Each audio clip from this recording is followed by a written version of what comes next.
We good to start? Come to the front, no? Wait, come.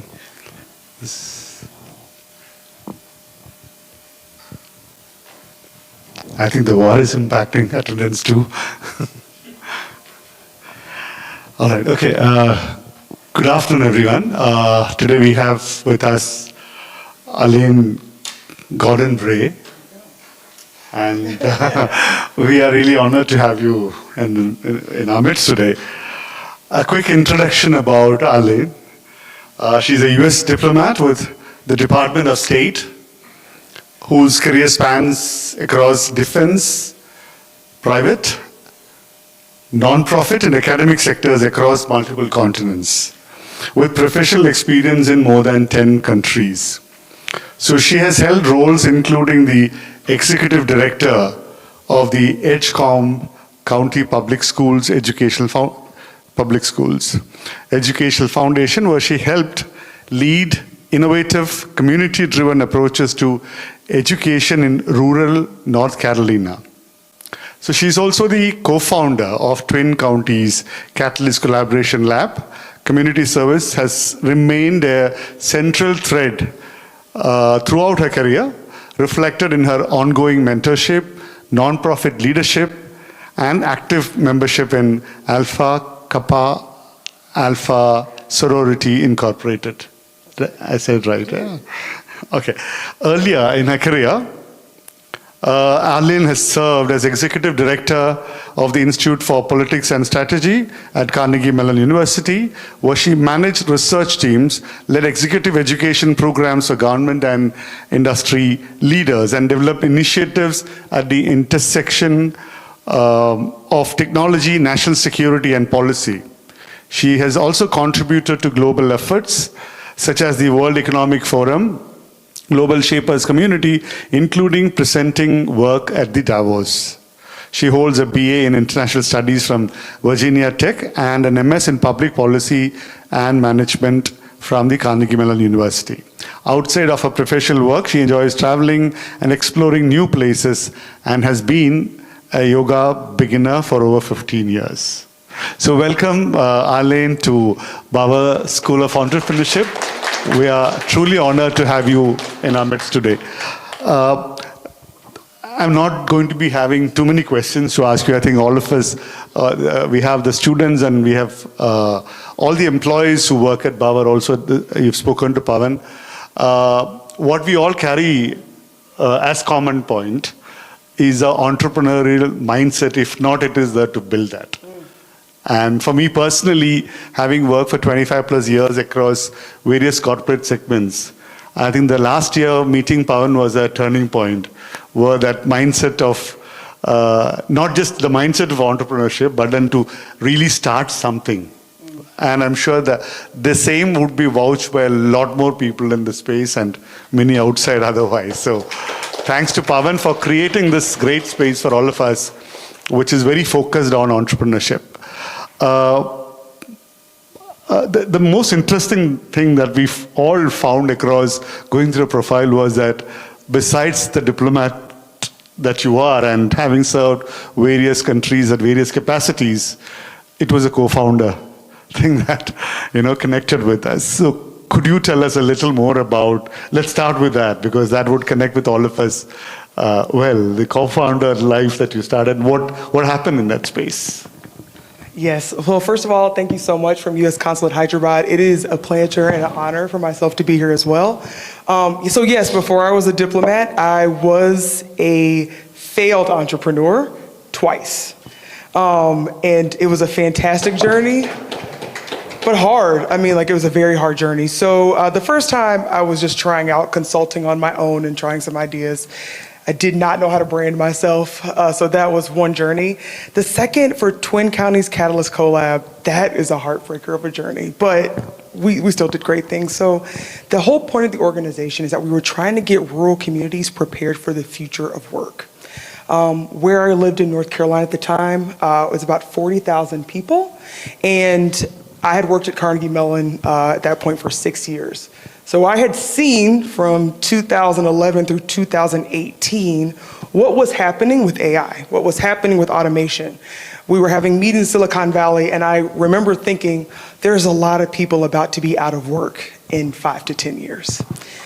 I go to North Carolina, I ended up moving back for family reasons, and I found a partner there, and we were clicking on the same page of we've got to get people ready for what we can see coming. This is like 2018, 2019 by this point. And so we had some funding we received from some nonprofit organizations and some different foundations. We were doing some real community relationship work. That was the key to how we even got as far as we did, is we just worked really hard at forming relationships with our people. And the other foundation was our work was equity-centered design thinking. I know that you guys use design thinking all the time here. The equity piece was key for us. And it's often a key part of the US market, right? Have you guys all heard of the sidewalk example of for in design thinking, where they made the sidewalk and they put the indent in the on-ramp, and the idea was for accessibility purposes, but it actually ended up helping moms, it helped bike riders, etc. We needed that to guide our work. We fully were only thinking the people on the outermost edges who were not getting any support for what could be coming down the pipeline, how do we support them? That economy in rural North Carolina, every single school there is a Title I school, meaning the poverty level is low enough that every single child has a free lunch that they are offered in the United States. North Carolina is also number 47th in education. So we are then thinking about, okay, well, what does this mean? What's this change going to mean for people who are 18 to 30, who probably have a high school diploma? And what's going to be the next 5 years for them when most of our work is based in farm work or factories, when those get automated? That was our plan. Our theory of change that we got some funding to develop, because one of the best parts about the US is the civil society. Civil society is an entrepreneur trying to fill in the gaps where institution doesn't. That is a part of what I believe is a little bit of the American exceptionalism, is that is there.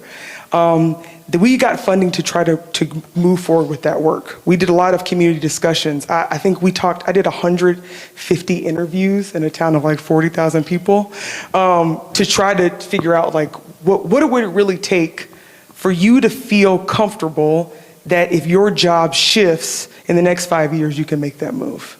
And also as a background, I had been around for the 2008 financial crisis, where we saw factories being shuttered across the US and people who were 45 years old with nothing.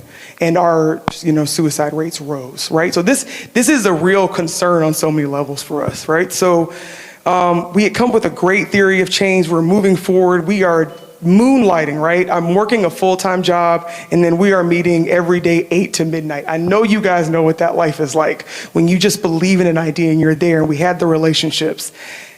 But there were some things that just weren't on our side. Timing was not on our side. Had we started this when ChatGPT came out, I can tell you now I would not be a diplomat. I'd be somewhere else with a really massive scale of idea, but we weren't there yet. Me trying to go out and tell people, there's something coming down the line, please take this seriously, let's think about how we can move forward, that's not real, right? People are like, we can always adjust, we're resilient. I'm like, I know, but there's ways to move forward with this. Timing was not on our side in that one. And the hardest part of entrepreneurship that no one has ever told, that no one prepared me for, they make you think it's the little things, right? I shouldn't say little, but they make you think it's the processes. You got to figure out the legal aspects. You got to figure out how are you going to file your taxes?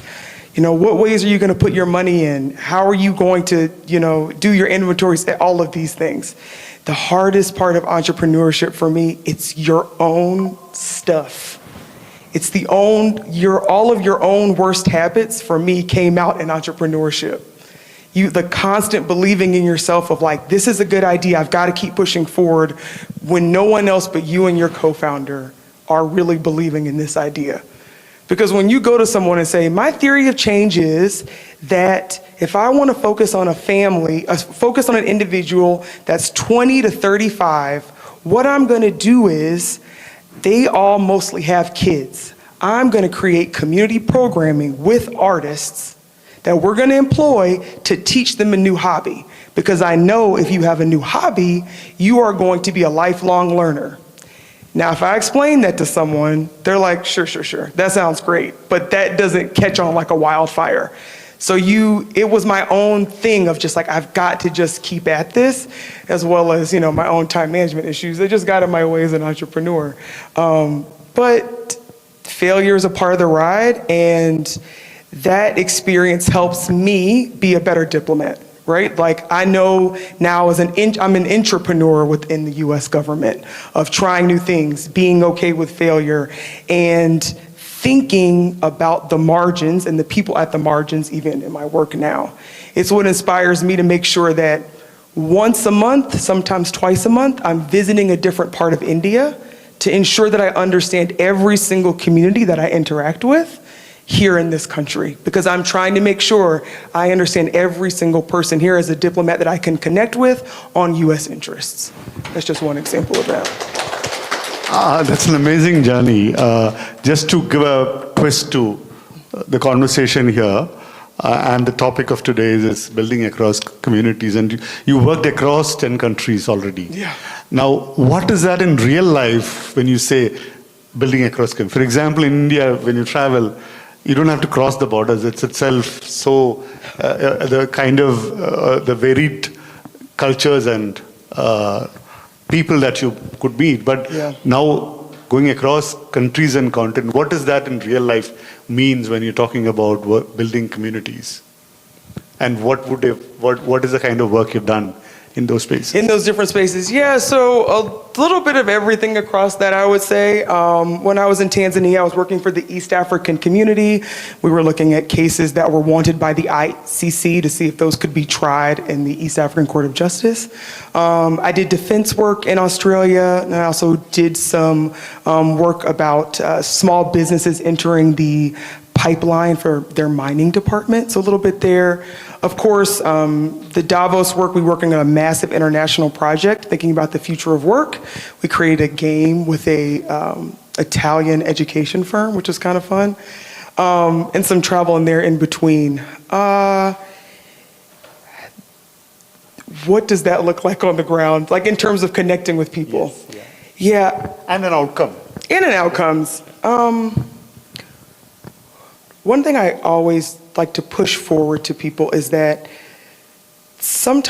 often people feel or see that connecting with people, being outgoing, or what they call charm sometimes, they don't treat it like the skill that it is.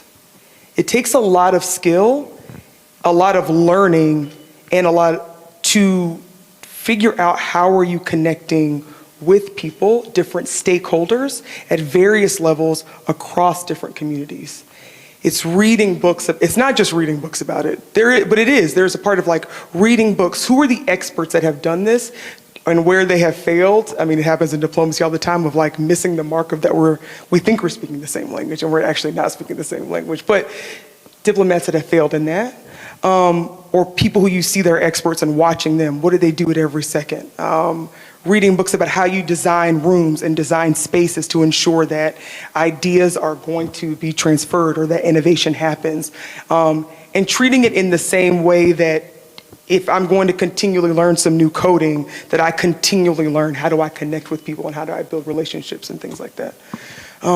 What kind of outcomes exactly are you thinking of? As in when you work across communities, has there been a change or an impact that would have happened in some of those projects? Is there something that... Yeah. Let's think of the biggest impacts. This is a great question. Some of them feel like Okay, they. I was a wheel and a cog in some of All these. right. But no, I think the big one of my favorite projects that I worked on, I worked as a global shaper in the World Economic Forum, and we were working on a global project around the future of work. And it was to ensure that young people's ideas about the future of work were being included in the conversation. We started this in 2019, so it was right before the pandemic started, and we presented the results at Davos in 2020. And so the result was we did international surveys. We had people on the ground trying to get the survey out so that people could participate. I think we had over 3,000 participants. We were able to present the results. Everyone was fascinated by the results because they thought it was going to be some fear around technology or around education, when in fact the biggest fear was around the increasing division among classes and socioeconomic levels and what that would look like. And then the next outcome after that was that we did end up developing a program for people to have conversations about the future of work. It was meant to be a conversation you could have with your grandmother, your mom, somebody at work, and then we worked with an Italian education company to make like a game version of it. Okay. It did not go anywhere. That might be one of my third entrepreneurial failures, I guess. Right, okay. Getting back to a little bit on the entrepreneurship side and the rest of the diplomatic work you've done, something that we all get to hear from every entrepreneur founder is the aspect of resilience. Right? So in your journey as a diplomat or even in the entrepreneurial or at a personal level, is there some stories of resilience that you had come across where possibly you were, whatever that story, if there is something that you would love to share with us on the resilience front? Right now, you said resilience, and I'm thinking about the amount of tears I have shed, either in a bedroom or on a floor somewhere of like, I can't believe this failed, but we're just gonna keep pushing. I don't know if I have like one specific story about that. The idea is that you just keep moving on. It doesn't ever feel like there's an option to not, right? I guess one thing that I do keep as a mindset is, as long as I take one more step, I didn't give up. Right. And also the realization is, with every single breath, there is a chance for something new to happen or a change to happen, and trying to keep that. So I think those are my big ones. I don't know if I have this one moment. I feel like there's a moment every sentence. Yeah, I think that's another great way to put it. I'm just throwing the floor open for questions. Any of you, please feel free to, Fatima. You could introduce them. Yeah. I'm audible? You are.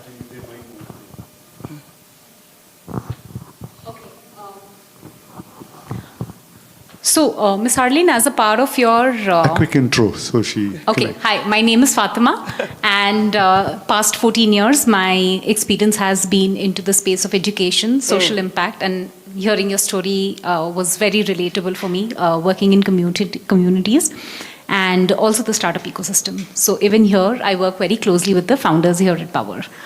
Coming to my question, something very interesting that I wanted to know from your journey, what is it something that you fancied when you thought of being an entrepreneur and found the opposite of it?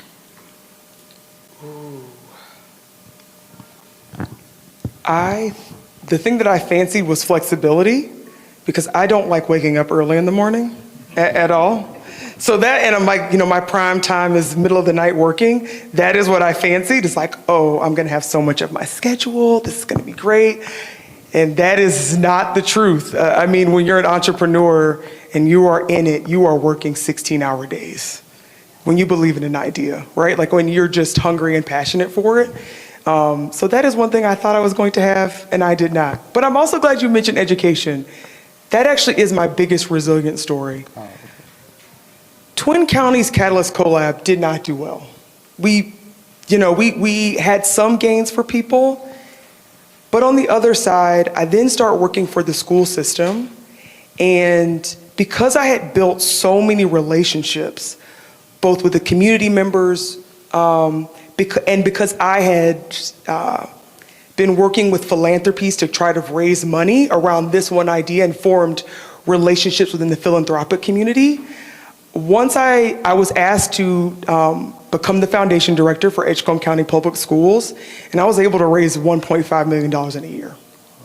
And it was because of that. So it was, even though I had failed, I built so many relationships with people that they just, even though they were like, we don't love your idea, but we seem to trust you as a leader, that was why that worked. That's my resilient story. Thank you for bringing it back to me. Yeah. Hello.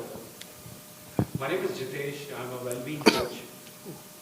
Small question to you is that as a U.S. consulate, what is an inspiring message that you can leave for young Indian entrepreneurs in the midst of AI development, also including how you work on your HI when the AI keeps moving up higher? So what kind of inspiring message you wish to give for the Indian entrepreneurs, young entrepreneurs? That's a hard one. Where is ChatGPT to give me an inspiring message to share with Indian entrepreneurs?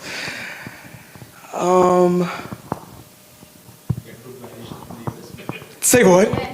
Get good valuation from the US maybe? You said validation from me? Valuations. Valuations from the U.S. market. Sure, it's not my favorite message to give. My real hope in that is that the Indian market becomes a better place for investment for Indian entrepreneurs, right? Like, while the U.S. market is great for now, it's always a hope, and it's good for the U.S. market as well. But there is also a hope that that environment is built here, so that, and especially when I talk about designing, that you're building solutions for India that don't need to be simply rubber stamped by the U.S. valuation market. But yes, I'm sure we'll pass that along too.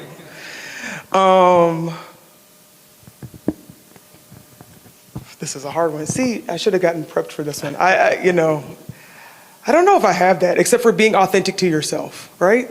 Authentic to yourself and authentic in your relationships. I do definitely live by the Maya Angelou quote of people will often forget what you say. So even if I offered something inspiring, they're gonna forget what I say, but people never forget how you make them feel.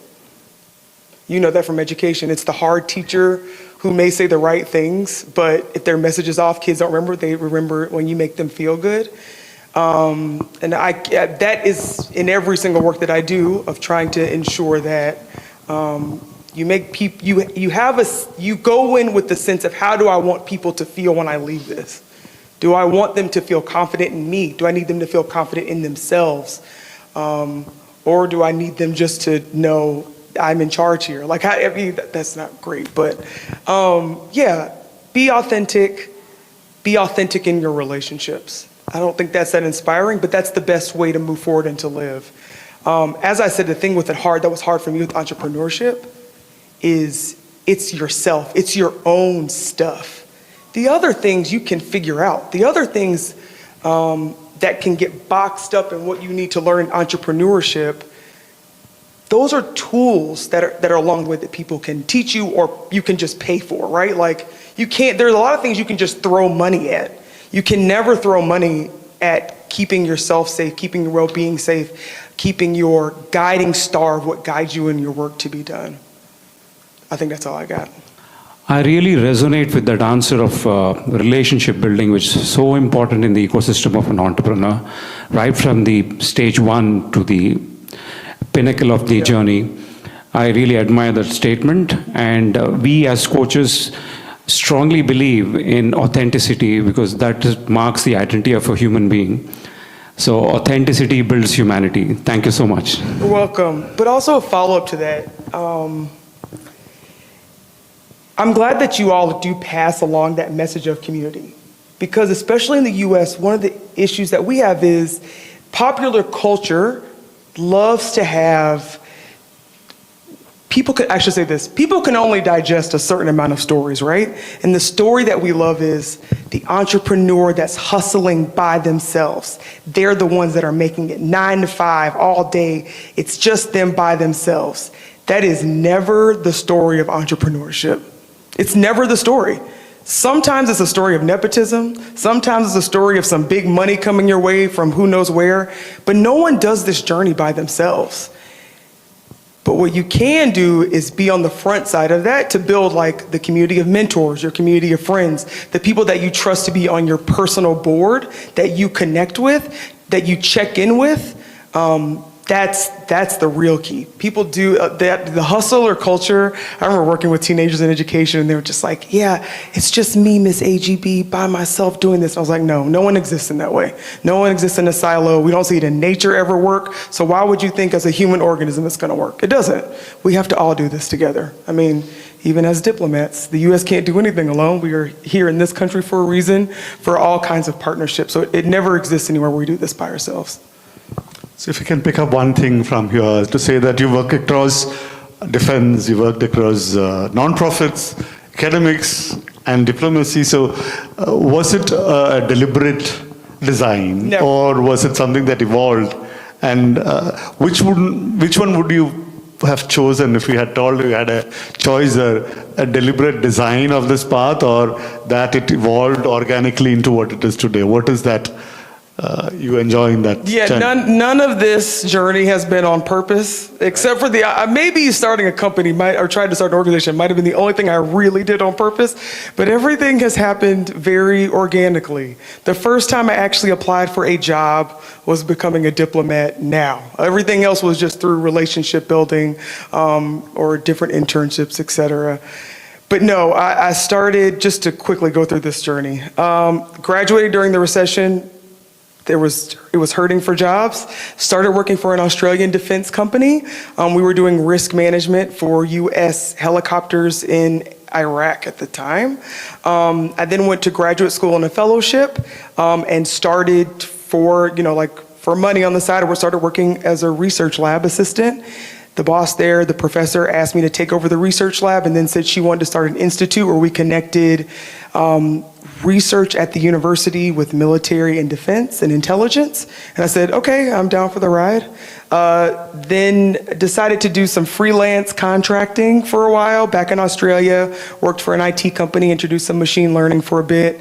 Needed to move closer to home for family, was testing out the idea for the collab. And then the school system said, well, how about you come make a third of the money, but we could do really cool things for kids. And I was trapped. And so did that, and then at some point a friend of mine said, it was a group of friends, we were at the point where it was like, where are we gonna go with the next 10 years? We did like a whole career camp weekend together. She had been a founder of a very successful nonprofit, and she was a multiple entrepreneur. Another friend of ours was working for the Board of Elections, and then there was myself, and I was like, do I really want to stay in this nonprofit route and become the lady with the cut chunky jewelry, like being very sweet and getting money and raising money? And my friend was like, I've always seen that you could be a diplomat. And I said, that's crazy. Because when I was in my mid-20s, I tried 3 times, and I was never invited to oral interviews. Could not make it through that process. And so then she said this, and I said, well, I guess I'll try it again on a whim. And then every single stage, I was like, I just keep making it through. I guess we're just going to keep going. And then a year and a half after security clearances, here we are. So yeah, nothing has been on purpose. I think the thing that was on purpose might have been being a diplomat, and that did not work out in the beginning. But the timing was right, because if I had come into being a diplomat any earlier, I would have not had the confidence in myself that is needed for this. And the other part is I would have not seen as much of the US to be able to represent what the US actually looks like in different spaces.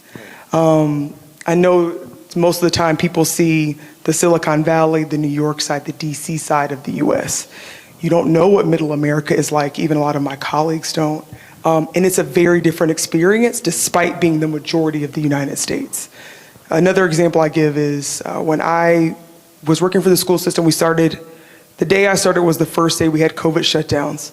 20% of my kids could not get internet at home. So I was reaching out to friends who were actually in India trying to figure out, what are you guys doing to get education materials to children who don't have internet? We were learning from each other, because this lets you know how how different the experiences are in the US, and also part of why we learn from each other. So yeah. Right.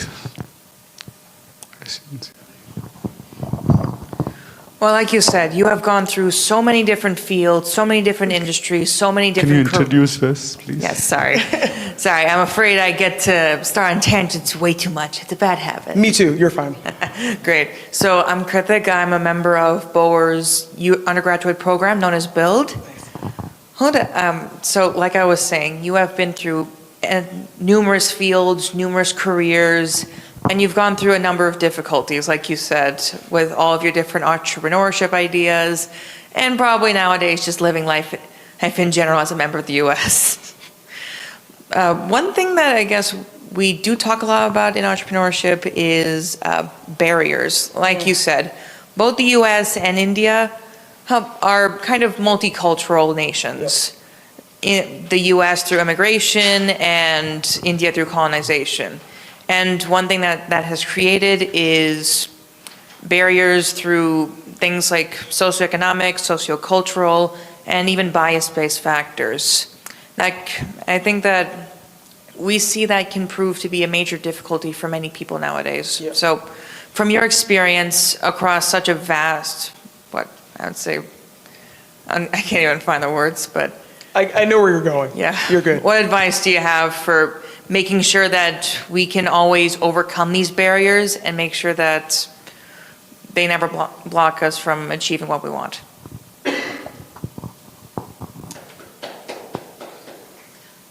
That's a good question. And I have a personal touch point. If you guys can't see, I am a Black American. And I'm come from, my ancestors are enslaved Africans, right? So we've been in the US since the 1619s. I'm just an American through and through, as much as apple pie. I think the first step is always ensuring that you're recognizing that the bias exists and seeing where is the system supporting the bias. That's one. The start is always the recognition, right? Then the next is, who are you talking to and who are you making sure is in the room to represent or to help you to call out where this bias or this stereotype is existing? I would say, like, in terms of any time being an ally for another group that is not in the room, that's always a key part, because you can read about what you think or you can see the stats, etc., but ensuring you have the qualitative voice of that experience and how that actually plays out every single day is very key. Example, we know that sometimes algorithms have bias, correct? Between 2005 and 2010, every time I went to an airport to wash my hands, I could never wash my hands. And I always thought the issue was me. The issue was not. The issue was the sensor did not recognize hands of color. That didn't come out until like 10 years later. So in my head, as the community, I'm thinking, it's me. Why can I never figure out how to make this sensor work? The design flaw was there. Do I think that those builders actually had that design flaw in mind? I don't. Do I ever think that they're on purpose, like, we're gonna make sure we don't include shades of color? No, but there was something that was missing in the room. I bet you all of those builders knew that there was systemic racism, systemic misogyny, et cetera, that existed, right? But were they missing that qualitative piece to know how to do that? I think that's one. I think the recognition, bringing people in the voices, and then also sometimes realizing there's never going to be getting over that barrier. You're just trying to work as hard as you can to push through that barrier to get your idea, and sometimes you have to go around, and sometimes you have to just push through. Yeah. And sometimes you just get creative, right? You find other allies to help you. I mean, you can say immigration is an issue, but the UK and Canada also have great educational institutions.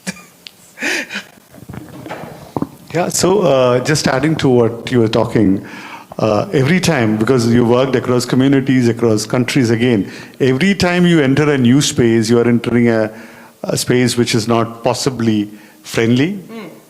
And as a diplomat, one of the tasks would be to gain trust in a room full of strangers, probably with all kinds of mindsets out there.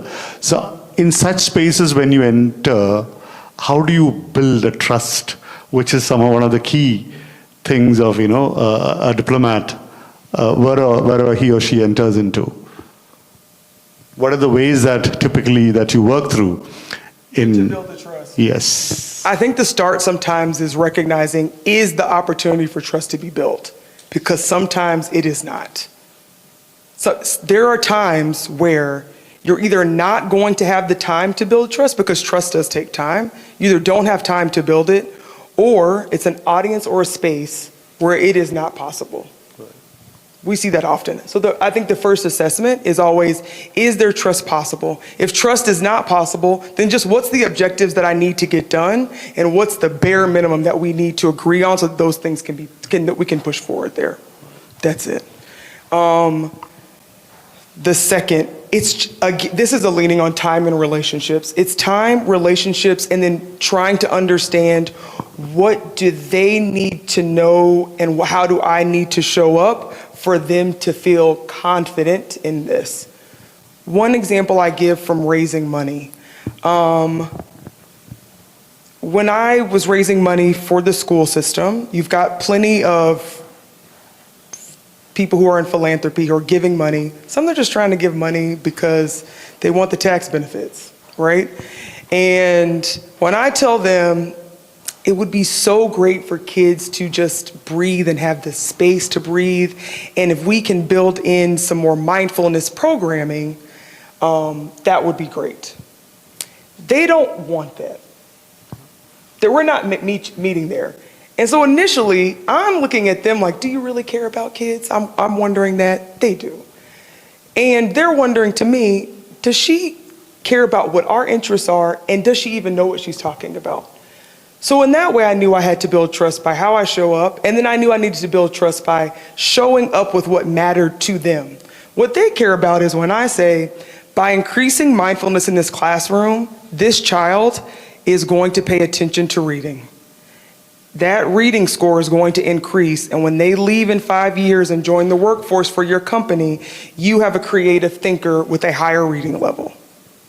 Now they trust me because they know in this situation, what they needed was trust from facts, and they need to know I was thinking about them.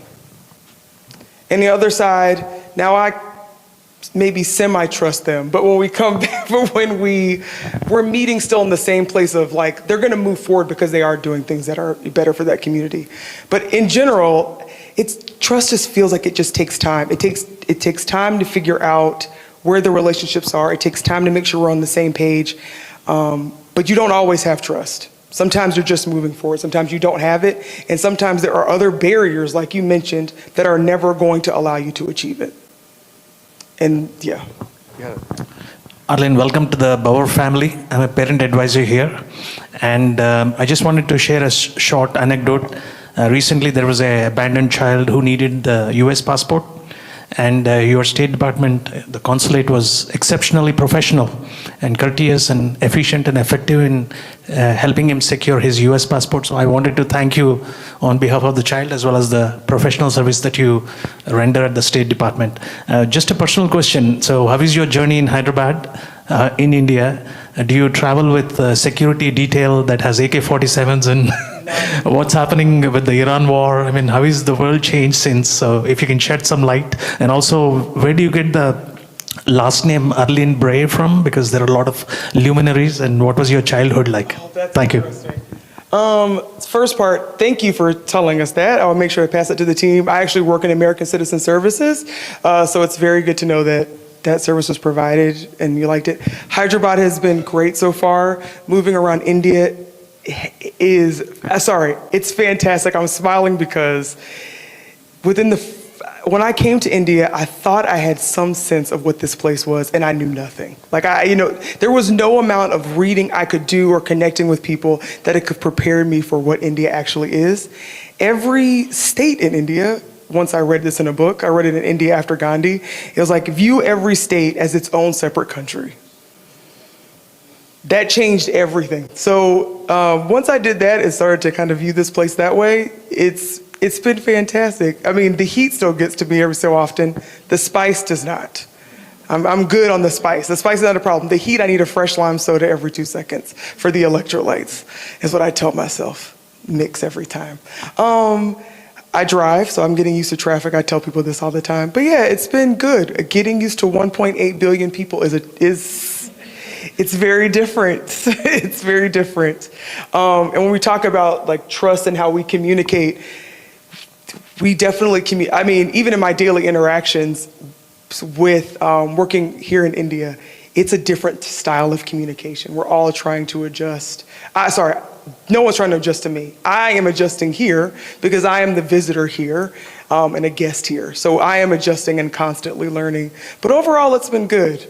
There are moments where it was hard. There are those moments. I will not lie that it's not hard to be very far from family. And I do miss a hamburger every now and then. But it's been good. There was a second part of the question. The last names. Yeah, the last name and your childhood and what was it like? Yeah, the last names are actually a combined family name. My dad is a Gordon-Bray because he took his stepfather's last name. He felt like it was a really big part of his childhood. So we're all Gordon-Brays. And my dad was in the military. My dad's a retired general. So I'm actually very used to diplomat life because we moved every 2 years growing up. I lived in Italy at one point as a kid, in Germany and Stuttgart as well. So yeah, it was every 2 years moving from different military bases, a lot up and down the east coast of the US. That was pretty much it, yeah. I resonated with your view that the heartland of the US, not many people get exposed. I had the distinct privilege of doing a road trip on I-10 from San Francisco all the way to Florida Keys. Wow. Through the heartland, essentially, and I can attest that it's a fantastic variation, and you will see suddenly everything changes, both topologically and ecologically and culturally as well. And that was a great education for me because I went to school in Hawaii, then worked in California. Oh yeah. And before I came back, I had an opportunity to travel throughout US, including Texas, Big Bend National Park, and all those areas. So I intimately got familiar, and I wish you a fantastic journey in India as well. I hope you get to travel quite a bit. Thank you, thank you. I mean, I will say like that, the time that when I like left working in DC and other big places, but then to like work in rural North Carolina, that also is a place where I then figured out or learned that so much more exists and so much more of the picture of a country and a place are outside of the spaces that we're just kind of told to go into. And so it's helped me also as a diplomat here, to ensure that I am traveling and I'm having conversations and exploring different parts of Hyderabad. So far, no part of the Middle East conflict has affected any of my travel. I went to Kolkata 2 weeks ago. Did I go anywhere else? It hasn't really shifted any of my movements so far, so hopefully it doesn't. I need to continue to explore places. Oh, thank you for inviting me. I would, in the initial conversation when she came in, she said she used to drive in Hyderabad. And the question I asked is, how was driving here? And the expected answer was tough or easy. But what she said was about driving in India is an art, which means she really understood the pulse of how we all drive. So, yeah, any further questions? I have one question. So hi, this is Akash. So currently here I'm a program manager. So my question is little longer one, but it is like very close to my heart. So generally we talk about diplomacy in a loose fashion, right? Whenever you don't get a straight answer or a manipulative answer, we say that, oh, the answer is very diplomatic.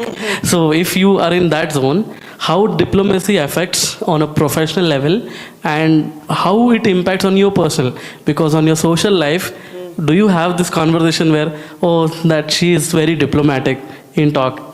That is one part. Second being, so since you operate at an intersection of people, culture, diplomacy, community, so were there any moments of uncertainty where you took a decision that changed your narrative, changed your leadership style completely? And how was your personal trade-off between your own values versus your institutional values? Because you work at that intersection. I would say because of that first part, I'm probably not a good diplomat because I very rarely actually give a diplomatic answer. Usually I tell you exactly what I'm thinking. I'm sure my friends probably wish I was a bit more diplomatic, but I am not. So in that respect, I try to always be very straightforward. And sometimes I'll just tell you either I can't tell you that or I can't answer that, or I don't want to discuss this perspective right now. So I haven't got the art of diplomacy quite down. Ask me in about 5 years if I'm better at that. And in my personal life, I'm very, again, not great at this. What was that last point again? Can you say it one more time? So, were there any moments of personal trade-off between your values and institutional values?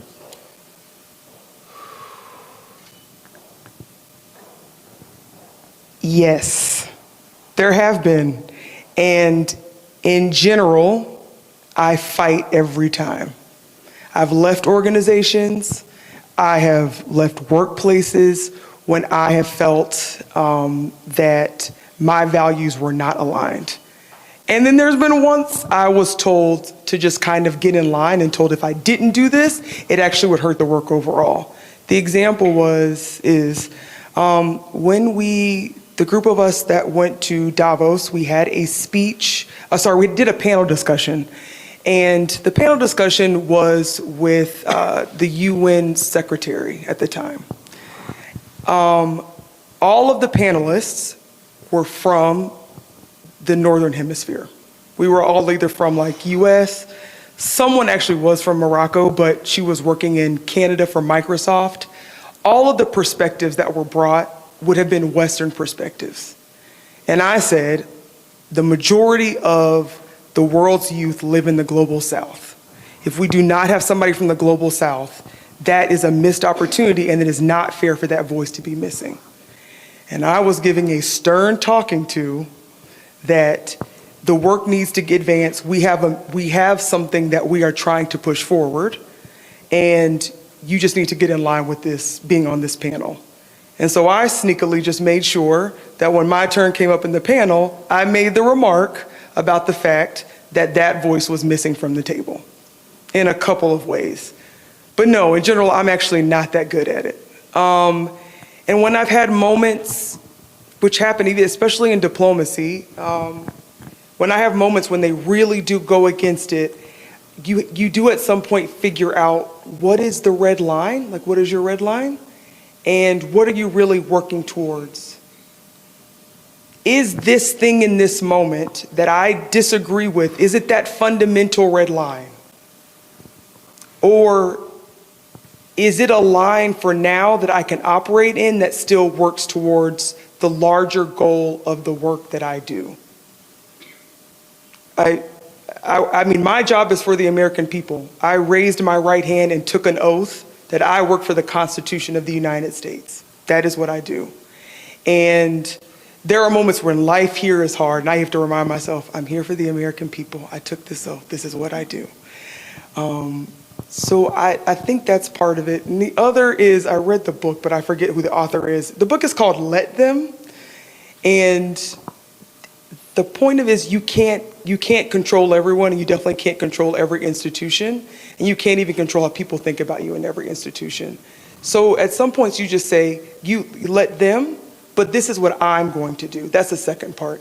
At one point it became a mantra, let them think what they want, let them do what they want, but here's what I am going to do with the bit of power that I have now and with the values that I hold now.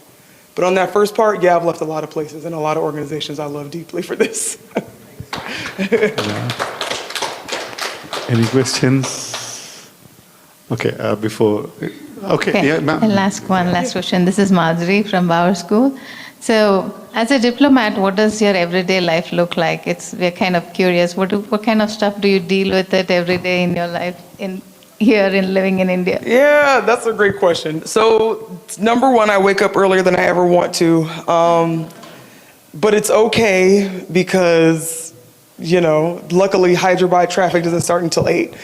So usually my day is waking up, I'm checking emails, checking if there's any cables that came in overnight, and I'm checking the news just to stay ahead of what's happening in India, what's happening in the US.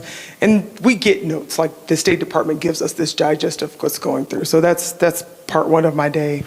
Then I get ready, drive into work, and I'm currently working in American Citizen Services. So my job every day right now is passports for US people that are, passport renewals. Hyderabad, I think, has 100,000 American citizens. Most 80% are minors from parents that worked in the US and then came back. So that's the majority of what I see every day. I do CRIBAs, which are Certified Records of Birth Abroad. So that means I'm making US citizens. I made 3 today, which was very exciting. We also have the hard part of the work, which is like the deaths abroad. Just ensuring that people know their loved one has passed, providing condolences, we do that. And then there's some harder stuff. If people have issues with the law, if someone goes to jail, I have to do jail visits. If an American citizen is in the hospital, I have to go do a hospital visit. This administration has been very clear that our #1 priority of the State Department is the security of Americans abroad. So even last week, I met with the Vice Police Commissioner to ensure that I understood every aspect of if somebody receives sexual harassment or assault, what would be the steps that a woman would need to follow, and then also just opening up those communications. So then there are some afternoons where I go out, I'm making relationships, I met with somebody from Wells Fargo to share with them about our program of alerts, because of course, with the conflict, we had people that were stuck in the Middle East, but if they had all signed up for this alert system, they would have known flights that could have got them out. So networking to make sure those are provided. An evening is going to a yoga class where I'm embarrassed every single day. And then, I try to make sure that once a week I'm exploring something in Hyderabad. Sometimes it's shopping. I don't want to say how much shopping I've done here. Sometimes it's shopping. Sometimes it's going to a cultural site here, exploring a new neighborhood, just meeting and networking with different people here. I think I shared with Pavan, I've been, Hyderabad was in my top 10 of where I wanted to come.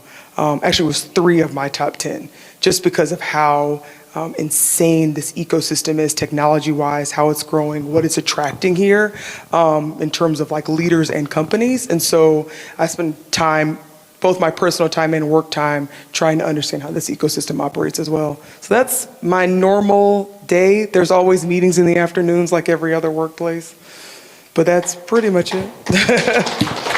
Thank you for taking us through that. Any questions? Yeah, please. Please, there's a mic there. So it was really inspiring to hear from you. Please introduce. Hello. Please introduce yourself. Yeah, so I'm Reena Hindocha and I'm the founder of Touch Life Foundation. She's also the founder of Touch Life Foundation. We both run this NGO where we provide education to girls who stay in the disadvantaged areas of Hyderabad, and they are single parent having financial crisis, or in India it is very much common that they are forced into early marriage. So I would really love to hear from you. You were sharing some beautiful pearls of wisdoms and insights. So I really want to hear from you that if you have to guide both of us, that what more we can do to help these girls, because these girls whom we meet, they have immense potential. They are just looking for the right support, because few of our girls are doing really well after they got the support. They also got a job in this building also. And one girl got a job at Infosys. One girl is a lawyer whose dreams were shattered and lost their parents during COVID, having major financial crisis. So as a leader and as an inspiring person, I want to hear from you what more we can do, because there are many girls in here in Telangana who needs our support.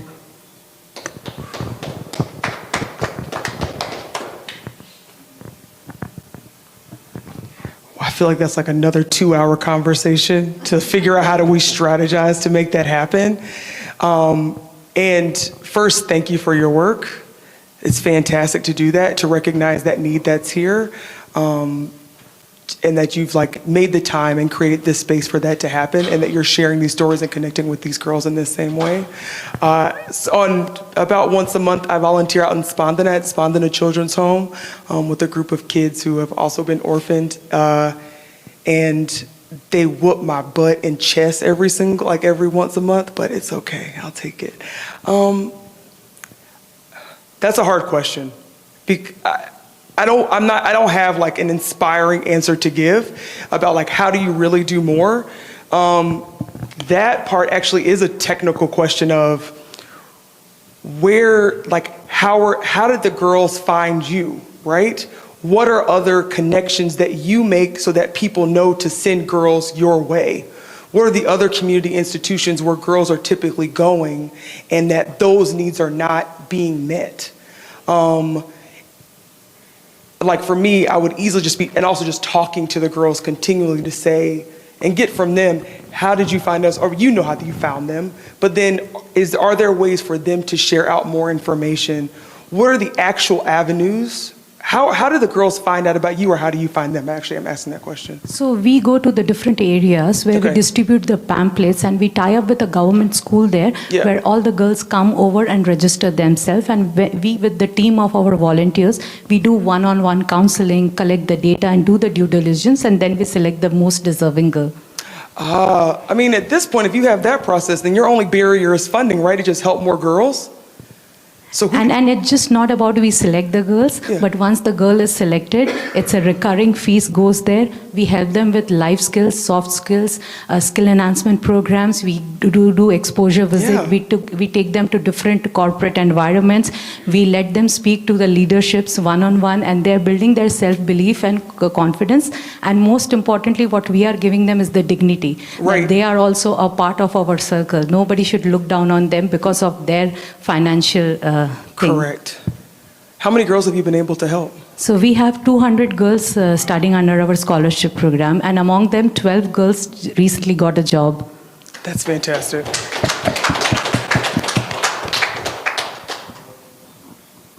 I don't have anything to offer. You're doing it, right? This is the non-diplomatic answer, right? I would say this is the non-diplomatic answer that also sometimes I'm learning doesn't work in this context. I don't have any fluffy, inspiring words I can give you in this. You're doing the work. You have enough trust that girls are signing up, and that in fact, the only issue is now you just don't have capacity for the amount of girls that would actually sign up. So the girls don't need the support. It's only you that needs the support to just have more sponsors and more partnerships to come in to be able to expand this work. I would also like to add that few of our girls were recently here at Bower, and Bower has really supported them, and they had a very inspiring time here. We did an event called Empower Her here. And Kamalji had been a great supporter, and we are looking for long collaborations with Bower.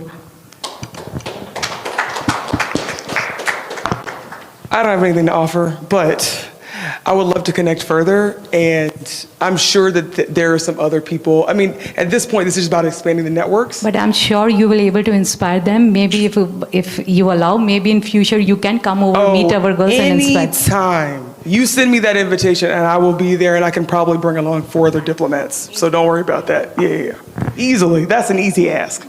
Don't ask me to offer inspiring words, but if you ask me to show up and hang out, I'm there. That's easy. Thank you. And a question here is, through your work with collaborative labs, institutions, and your role that you play, mostly as a catalyst, because every room is there, out there, and you are moving into those rooms or spaces as a catalyst to play your role there. And how does it actually mean to be a catalyst in such spaces? How in real life, and some instances that you probably would have played that role really well, or probably could not, whichever way it has worked. Yeah, I mean, I would say normally, I've played the role as a catalyst a couple of ways, which is why we even call it Twin County. I love this play of how you're bringing this. You're a very good moderator. You're doing fantastic. In that respect of being a catalyst, when we started Twin Counties, it was because both myself and my co-founder had been in educational and work spaces that we knew that many of our target group had not been in and had not seen. And we were kind of bringing the tinder, essentially for this fire, that of these little bits to then, if someone is just there, we're lighting it up. We're the catalyst for something to change, which often happens in like real, science terms of being catalysts. This example for an example here of what do I offer as a catalyst here? What connections or what thought partnership can I provide as a catalyst? When I operate as a catalyst, it's often just thinking, what am I able to bring that I've seen someplace else or some person that I can bring to another environment or to another person to take their work 10 times further? I don't make empty connections, right? I don't prefer to do that. Nor do I feel the need just to pass on advice or thoughts just because. What is it that I can offer from a different space and take everything out of me from all of my experiences to bring into a different room, to bring into a company, or to bring to an individual that can help this thing move faster or more efficiently? That is usually, so even within the State Department, operating as an entrepreneur, what does it look like to create a new process of something that I learned as an entrepreneur at a previous business organization, et cetera? That's how I view my role as a catalyst in different spaces. All right. Any last questions anyone like to ask? Any entrepreneurs here that you know? American entrepreneurs? In Hyderabad, let me think. Let me think. I will follow up. I think that I do. So let me follow up on that one. Yeah. Yes, I will think and I will follow up because I think, yes, let me think and follow up. Also, I feel like this conversation, you guys have all the answers. I don't feel like I've offered anything today at all. You guys are just doing this is a fantastic institution. Aside from giving the basic building blocks, everyone has their real mindset and not just I don't just use mindset fluffily. It seems everyone has an actual entrepreneurial mindset and really knows what resilience means here. Not just that fluffy resilience of do some breath work and make sure you're sleeping. No, it's more to that. But you guys have all the ingredients here. I guess all I could offer was just from a different part of the world and what this looks like. Cool. So one last question to wind up, before we wind up, is back to the topic that you were talking about, building across communities. And, if at all, if any of us out here there are a lot of people who are inclined in the space of working with communities or various groups that way. What is that one meaningful start that we can do to get into that journey of working with communities? A start, and where could we possibly start with? The start is just a conversation, not just a conversation. The start is many, many, many conversations of the community that you're working with. The start is valuing the qualitative information that you receive from those communities in the same way you value whatever data that's quantitative that's in front of you. That's the start of working with different communities, is realizing how much exists outside of just the other resources that you can get from different places. That's the start. You're not always going to get trust.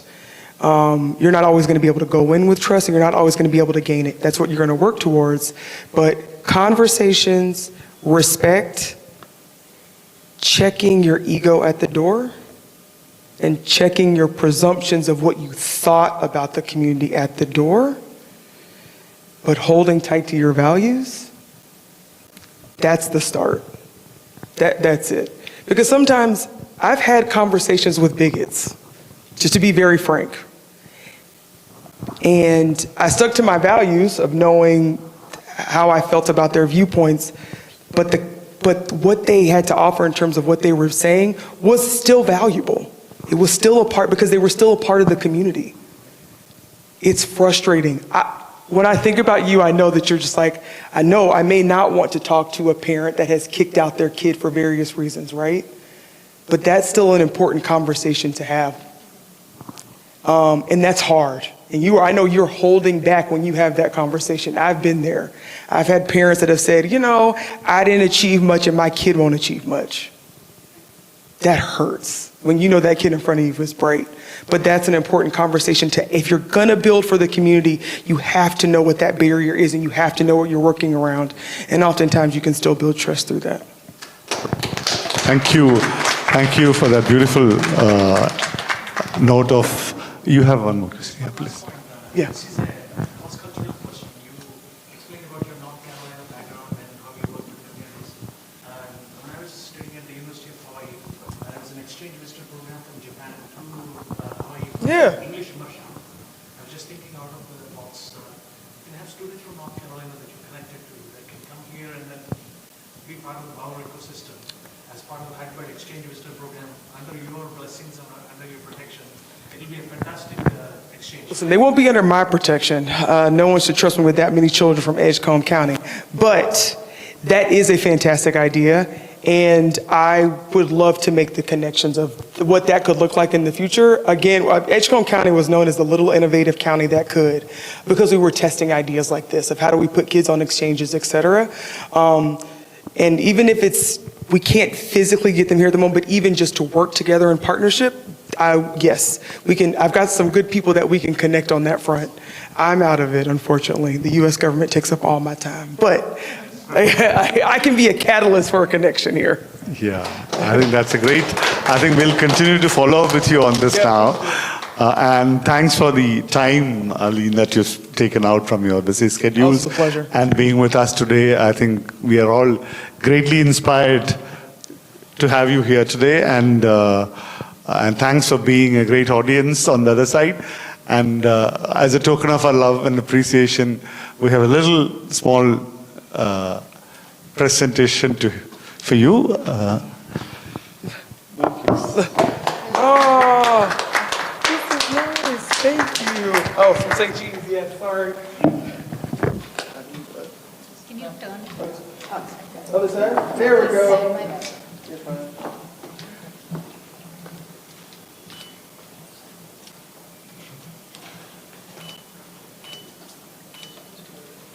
Thank you so much.